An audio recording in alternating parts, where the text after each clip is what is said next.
여러분 안녕하십니까? 며칠 전에 한국에서는 요식업을 중심으로 서비스 자영업자들의 폐업률이 90%에 이르고 있다는 놀라운 소식을 들었습니다. 10곳 중 9군데가 문을 닫고 있다는 얘기인데 전체적으로 계산을 해보니까 570만 자영업소 가운데 500만 개 업소가 폐업을 하고 있는 셈입니다. 최저임금 부담이라든가 경기 불황 때문이라는 이유인데 물론 계속되고 있는 경기 불황에다가 자영업자들에게는 최저임금이 부담이 되면서 폐업을 할 수 있겠습니다만은 과연 이러한 문제만이 원인일까 하는 생각입니다. 보다 근본적인 문제는 다른 곳에 있다고 보겠습니다. 그 근본적인 문제는 상가임대차 보호법입니다. 한국의 상가임대차 보호법에 의하면 계약기간이 5년입니다. 5년의 계약기간이 끝나면 건물주는 대부분 테넌트와 계약을 하지 않습니다. 이유는 수포 갑질에다가 권리금을 받고 가게를 팔아서 이득을 챙기는 건물주들이 많기 때문입니다. 이런 횡포로 인해서 자영업자들이 한 푼도 거지지 못하고 말 그대로 빚을 안고 길바닥에 나앉게 되는 경우가 비일비재합니다.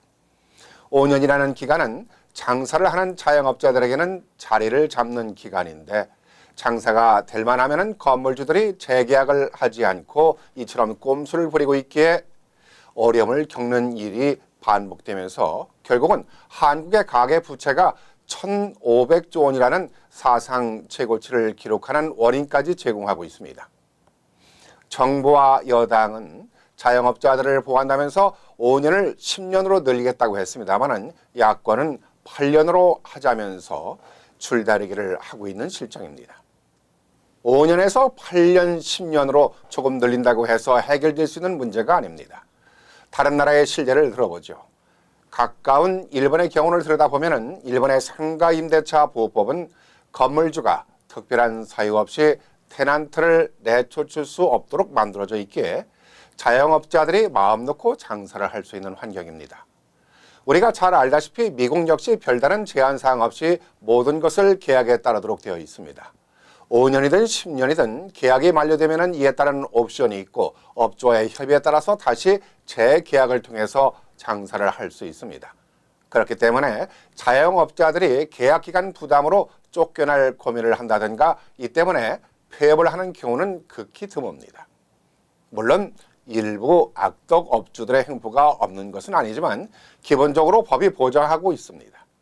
그러면은 한국 정부나 여야 정치인들이 미국이나 일본의 상가임대차 보호법을 몰라서 법안을 못 만드느냐 하는 것인데요. 과연 그럴까요? 그렇지가 않습니다.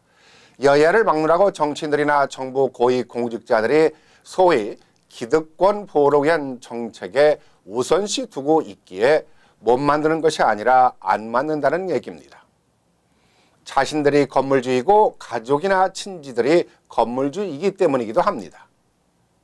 이제라도 8년, 10년이 아니라 일본이나 미국처럼 상가임대차 보호법을 개선을 해서 자영업자들의 희망을 갖고 장사를 할 수 있도록 법안이 만들어져야 할 것입니다.